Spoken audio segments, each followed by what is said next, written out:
The NBA regular season has concluded. The Bulls somehow managed to go 39-43, their same record as last season, despite their betting odds at the start of the year being 27.5 wins. And even though the Bulls season isn't over quite yet, as they still have the play-in tournament on Wednesday against the Miami Heat, and then potentially one of the Hawks or the Magic should they win that game against the Heat. And if they win their second play-in game, they'll be in the playoffs as the 8th seed. And while of course we'll talk play-in, previewing matchups, etc., in this video I'm actually going to do my annual player grades where I grade every player on the roster and their season performance, and I would love to hear your guys' thoughts on it as well. So what's going on, everyone? You're listening to Bulls Central here. Hope you're all doing well. By the way, be sure to subscribe if you haven't already, as it does help me out a lot. Let's see if we can get to 50,000 subscribers by the end of the year. Now, just a few quick call outs. I will not be grading any players on the roster that are on two-way contracts, nor will I be grading any players that are no longer on the roster. So no grades for Zach LaVine, Torrey Craig.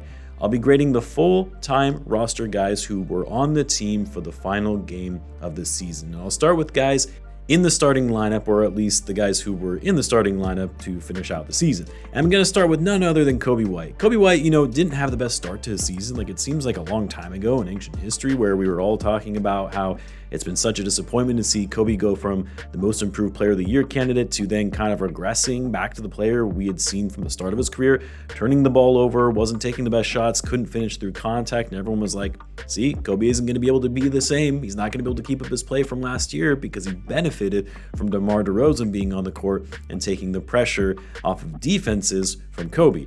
And that Coby is being exposed now that he's in a role where he is a bigger focal point on offense. Fast forward to post-Zach LaVine trade, where Coby literally became the Bulls' #1 scoring option, and Coby has legitimately looked like an all-star level player, winning Eastern Conference Player of the Month in March, averaging 24.5 points per game post-All-Star break on 49, 37, 91 shooting splits with a true shooting percentage of 63%. He's been insanely efficient despite the fact that he's the #1 focus on opposing teams' scouting reports to focus on the defensive end.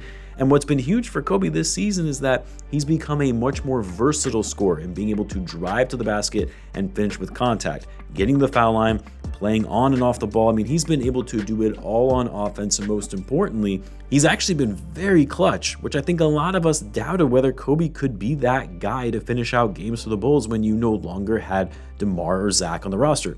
Coby finishes this season with a career high in points per game at 20.4, shooting 37% from three on the highest volume of his career, by the way, at 7.9 attempts per game. I don't see how you can't give Coby an A on the season, considering the kind of turnaround he had from the start of the year and really leading this team to the post-All-Star break success that we've seen.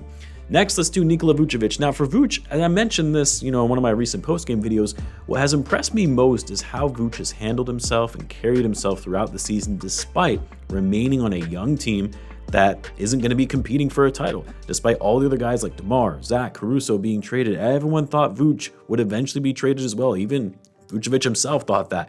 And yet the deadline has passed and he's remained with the team. But rather than sulking, pouting, and checking out on the season, which we did see him do a lot last season, Vucevic embraced this role of being a veteran leader, a mentor to the younger guys, and actually kind of found a new sense of energy and vigor in playing in a more fast, up-tempo style of offense. And even though, yes, Vucevic still has his flaws, yes, his minimal effort on defense will drive you crazy, but even despite all that, Vuce already managed to have his best season in a Bulls uniform, averaging 18.5 points per game, which was the highest with the Bulls, 10 rebounds a game, still a double-double machine, and even his highest average in assists with the Bulls at 3.5 per game.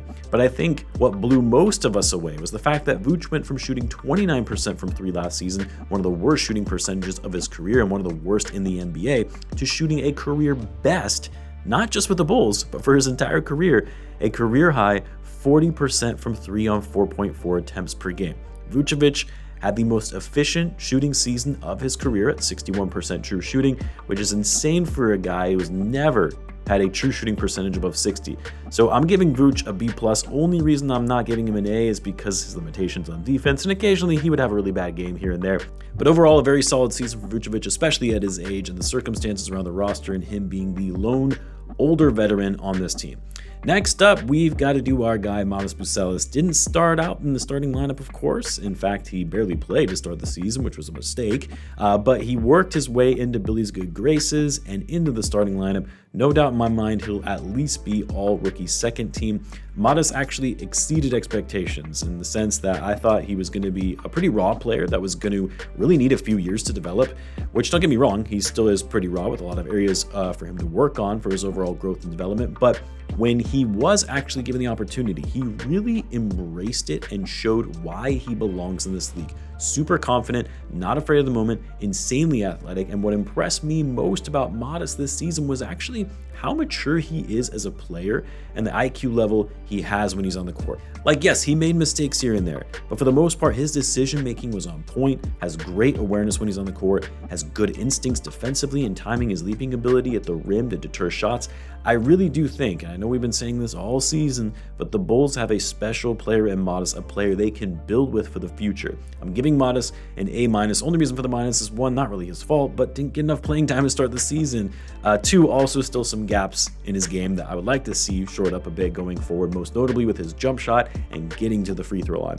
Oh, and I should also add, as I've done in years past, these grades are based on player expectations of what we had of them going into the season. So by me giving a higher grade to Modest, say over Vucevic, doesn't mean I think Modest is already better than Vucevic, just wanted to clear that up. Now, let's do Josh Giddey. Giddey did not have a great start to the season, and it started to look like some of the worst fears were coming to light that Bulls fans got hosed on this trade by the Thunder, sending us a player that was inherently flawed despite some of the impressive numbers that he would put up. Everyone was talking about the on-off numbers and how much better the Bulls were with him off the court versus when he was on, the poor defense, the poor shooting, the turnovers, all of it, but we didn't stop to think for a moment. Well, maybe a 22-year-old who is adjusting to a new team, a new environment, a new coaching staff, a new system, maybe sometimes that takes a little getting used to. And slowly we saw Josh Giddey, especially heading into the new year and even more so after the trade deadline, really start to demonstrate that he can impact winning. That the way he plays is conducive to modern NBA basketball with his court vision and up-tempo style offense.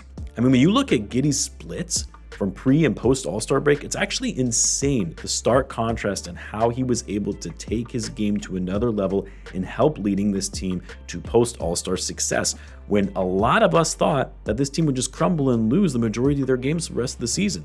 Giddey went from averaging 12.2 points per game, 7.1 rebounds, 6.4 assists before the break to 21.2 points, 10.7 rebounds, and 9.3 assists, nearly averaging a triple-double after the break. But more impressive was his shooting splits and how much more efficient he became as a shooter, shooting 50% from the field, 46% from three, 81% from the free throw line, which, by the way, he started getting to the free throw line much more often in the final 2 minutes of the season, being more aggressive, drawing contact, and also shooting from the line much better than he has in his career. And then, of course, the plus minus for Josh Giddey went from minus 6.5 before the All-Star break to plus 9.9. That is an insane delta in such a short period of time. And you could argue that as great as Coby White has been, Giddey has been the most valuable in impacting winning on the court.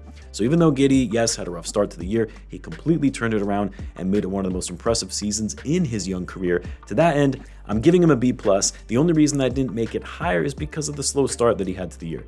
Man, I need to go through these a little more quickly. We haven't even gotten through the whole starting lineup yet. Let's do Kevin Huerter. So obviously a trade acquisition, the Zach LaVine deal. And when Huerter first started playing for the Bulls, he was so bad that I thought the man didn't even belong in the NBA anymore. I mean, really, he was that bad that it came to these horrible turnovers, poor shooting, poor defense. But after a couple of games of settling into the new system, he's really thrived. And it's kind of looked like the old Kevin Huerter from his Atlanta Hawks days, and really been a big benefit to the Bulls in being an off-ball sharpshooter. Hard to give a grade here for a player who's only played 26 games for you on the season, but I'll give him a solid B, as he's been better than I initially expected. Let's go to the bench now, and I'll start with the guys who were acquired in the Zach LaVine trade, starting with Zach Collins. I would give Collins a B as well, another player in that trade who I feel has been better than expected, a player who was barely getting playing time with the Spurs. What really stood out to me was when Vucevic went out for those handful of games post-All-Star break and Collins was putting up double-doubles like it was nothing. Strong post presence, plays with a lot of energy, good footwork and instincts down low, underrated passer. Don't know if he's going to be part of the Bulls' long-term plans, but I've been happy with what I've seen from him thus far.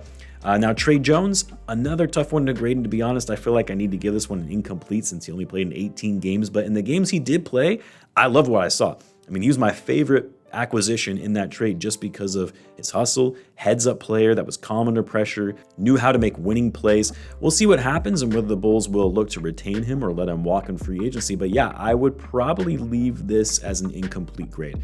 Let's do Lonzo Ball now. First and foremost, Lonzo coming back, period, and playing as well as he did when he was on the court should be praised, especially when most of us thought he would never return to the game. For that alone, I feel like he deserves a higher letter grade, and it shouldn't go unnoticed how much better the team was when he was on the court. Unfortunately for Lonzo, more injury issues have plagued him that have kept him out for a good amount of time this season.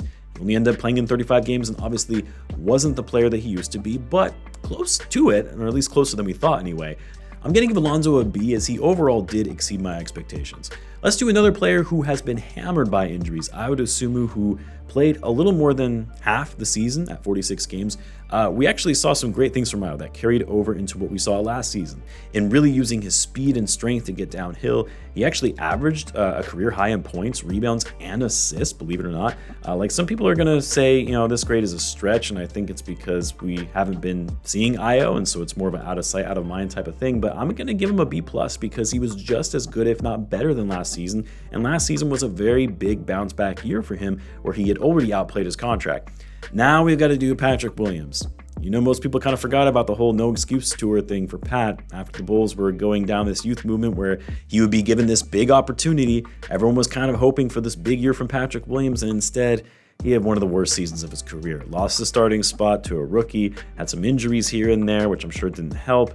But yeah, not a good year for Pat. Didn't shoot the ball well as we're used to seeing anyway. Wasn't as effective on defense. A lot of careless turnovers, a non-factor at times on offense. Yeah, I got to give Patrick Williams a D, unfortunately. Let's do Dalen Terry. Back it up, Terry. I don't think Terry will ever be a guy the Bulls can truly work with. And he did have an up and down year, but overall, it was probably his best season, which isn't really saying a whole lot.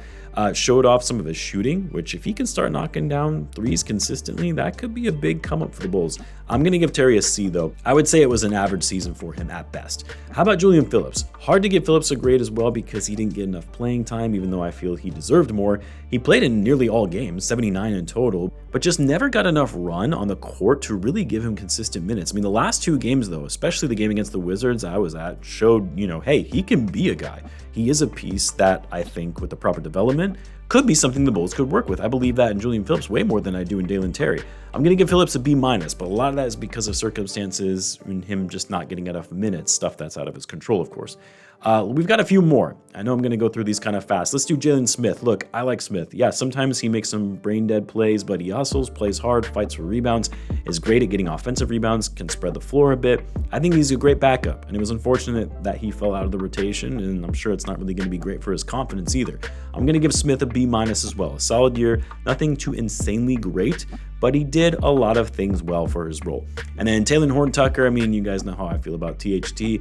Good high-volume scorer that will throw up a lot of shots, not the smartest player, not the most impactful player on the defensive end, and the team is usually worse when he's on the court. I will be fair, though. I'm going to give him a C- because there were some nice games that he had where the Bulls also really needed his scoring, and he came through for them. And then finally, Jevon Carter. Yeah, I'm giving Jevon an F. He barely played anyway, so I'm not really sure what else I could give him. Got a lot of DMPs this year. Most of his playing time consisted of mop-up minutes, and when he was in, he was just throwing up a lot of shots and seeing what sticks. Bulls have another year of him, though, as he's most certainly picking up that player option. So there you have it. At least I think I covered everyone. My player grades for the Bulls this season. We've got the playing game coming up, so be sure to catch that. Let me know how you guys would grade the players on the Bulls roster this season. Let me know in the comments. As always, be sure to subscribe, and I will see you in the next one.